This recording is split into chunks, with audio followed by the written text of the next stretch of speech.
I inherit everything from my dad. My brother basically nothing. Am I the a-hole? In the days before my mother died, my brother and his family came to us for Christmas Eve and left early in the morning of the 25th to spend Christmas lunch with her folks. After my mother's death in 2013, my dad, I looked after him full-time. Me and my son have not seen them again for any family celebration. He and his wife only came once or twice in the year, not to visit, but to sleep over while being here for business and shopping. My dad successfully transferred all his money and car to my name 5 years ago. He always said that I should use the interest from the money to help me out when I retire or buy myself my dream home. Dad passed away this year. His instructions to me were clear, that my brother should get nothing besides his share of the family home. I was to empty his remaining accounts when he died and was made custodian of the accounts. I did not do this, though, as I felt sorry for my brother and felt like a thief. My brother does not know any of this. There is now very little money left in the estate besides the old dilapidated house that needs to go to both of us. It will cost hundreds of thousands to fix it. Probably needs to be scrapped. My brother still thinks he is going to inherit a fortune and is already planning how to spend it. He wants me to take the house and he will take the money. There is not enough money left in the estate for this to happen. Only my brother came to Dad's funeral. His wife and sons apparently could not get off from work. However, he needed to leave straight after the ceremony to drive home to pack his car for a family trip to the coast. I am now very bitter that he and his family could not even set aside this little time for Dad. Am I the a-hole for insisting he gets 50% ownership of the house and keeping quiet about Dad's money? If the house gets sold, we should each still get a small fortune as it is built on prime property. The yard is too big for me to maintain all on my own, and I want to downscale for my retirement next year. Now for the top comments. Give him what your father left him. He doesn't deserve that. Thank you. One side of me says this. The other side makes me feel like a thief. Thief implies you stole it. Your father intended for you to have it and gave it to you. How can you steal something that is yours? If anything, consider it the back pay for everything you did. Your brother did no work. He gets no pay. I never expected anything. I loved my dada. I would give all his money away to just have him back. I know this does not make sense. I guess I still hurt too much to even want to touch the money. I reinvested it for at least another 5 years. Maybe I will come to a point where I will feel different one day. Ask yourself truly, if he was in your situation, would he give you anything? The answer is no, so honor your brother's actions of who he has shown to be. How he treated your father. Honor your father's wishes. If your brother knows he isn't getting anything and tries to repair the relationship, still don't do it. Motivation is screwed. That's what Dad used to say about my brother. Do you think your dad was unfair to your brother? If so, I can understand doing this. It's also okay for you to give this gift to your brother. However, it may not work out like you think. Your brother might not be grateful. Also, I find it interesting. He wants the money, not the property. He's already trying to leave you with the problems to sort. It is definitely a difficult dilemma. It is also okay to give him nothing and say you honor your father's wishes. I already need to sort out everything around the estate, etc. He can apparently not make the 2-hour drive to our city to help. He also cannot allow his wife to sleep alone in their house. So if he does come to help, it is to instruct me to do things like get the money out of Dad's pension annuity, etc. Dad's instructions were clear that the annuity should be split but not paid out, for us to draw an additional pension if we retire. My brother has no love for me. That I know. My mother always told him that I was the reason for all his problems. Next story. Am I the a-hole for kicking out my sister and her family because of her son and husband's entitlement? Me, 23 female, and my sister, 37 female, have always had a rocky relationship. We had our ups and downs, but we always had each other's backs. That's why, when her house had a really bad flood, I offered to let her stay with me and my girlfriend in our house. We had enough space and we talked it through first. So my sister, her husband, and my 13-year-old nephew packed up their things and set up camp in our house. My nephew and I have been fine, but he had this entitlement to him that always got on my nerves. Right off the bat, he tried to claim mine and my girlfriend's shared bedroom, like it was some guest house. I politely told him that he couldn't stay in our bedroom and could stay either in the guest room or our TV room in the basement. He immediately got upset and demanded our room. My brother-in-law tried to mediate the situation, but the whole reason he wanted the room was so he could have the TV for his gaming system. I showed him the TV room in the basement, and he relented and agreed to sleep downstairs. I was sort of relieved, assuming he would spend most of his time down there. It had only been a week before the issues started. Brother-in-law wouldn't clean up after himself. He would fill the sink with dirty dishes, leave his dirty laundry all over the house, and wouldn't clean up the bathroom after he used it. My nephew kept me and my girlfriend up at night with his screaming and yelling at his video games. I brought up these problems to my sister, and she just brushed it off by saying, "They're just used to how things are at home." I told her that I ran things differently, but she wouldn't budge. After another week, girlfriend asked me if the cat had thrown up somewhere downstairs because there was a very sour smell every time she went to do laundry. I looked around everywhere but found nothing, until I realized the smell was coming from my nephew.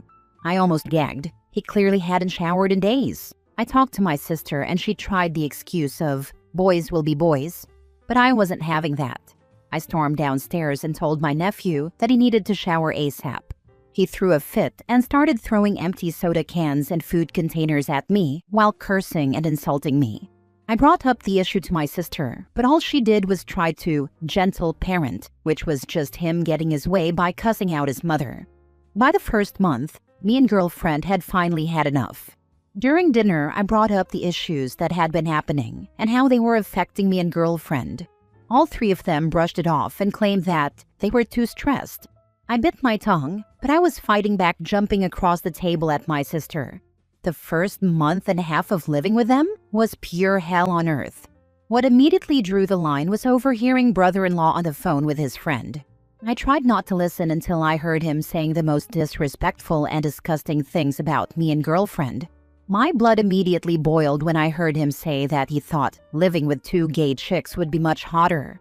I snapped and demanded he and my sister pack their things and leave my house immediately. He acted like he hadn't just completely disrespected me in my own home. My sister tried to defend him, saying it was a joke. I refused to hear her out.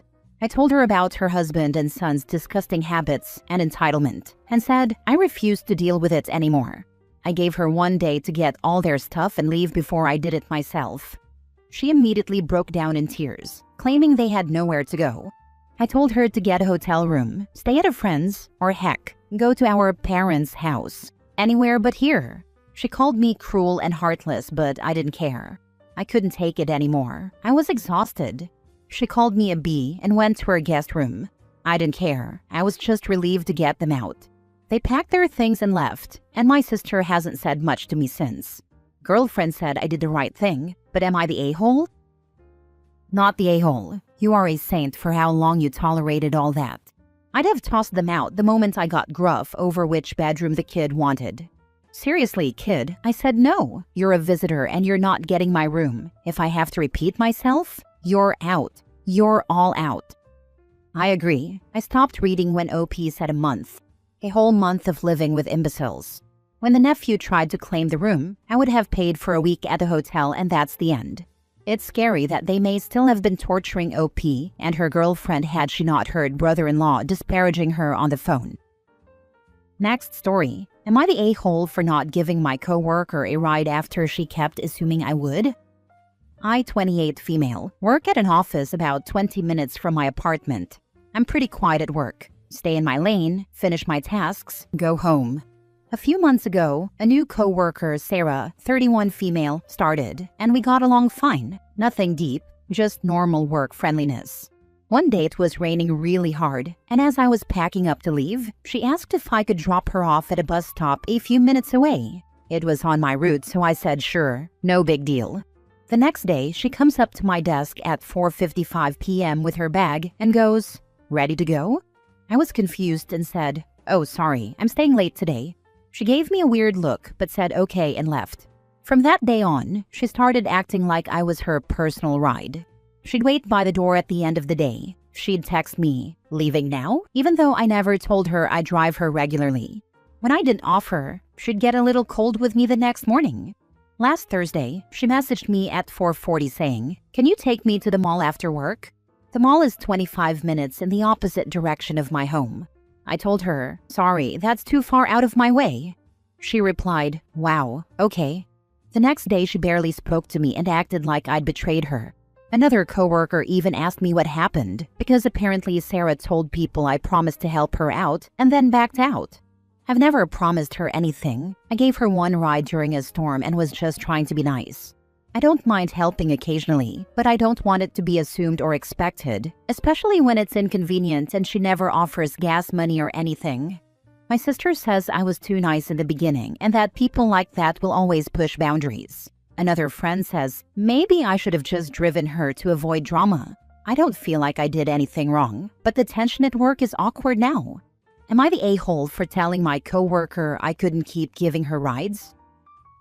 This will sound like an overreaction, but I promise you it's not. Tell your manager what's happening and that you're considering going to HR because she's starting to tell people a false account of what happened and you don't want a hostile workplace. Now, hopefully your immediate manager will handle the situation themselves. But if they don't, then you've taken the appropriate steps before actually going to HR. And then if she escalates her behavior after reporting to your manager, then all the more reason to take it to HR.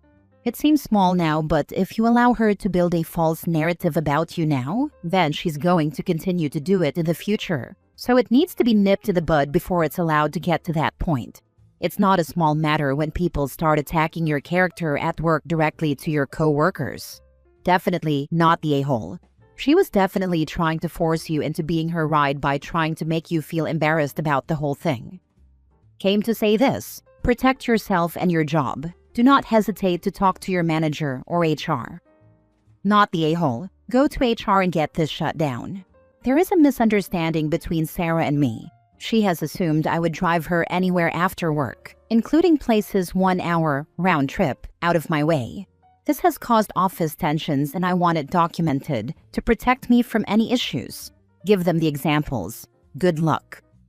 100% this. If she's spreading lies and generating bad feelings about you to others in the office, it could come up in a review or even a disciplinary action.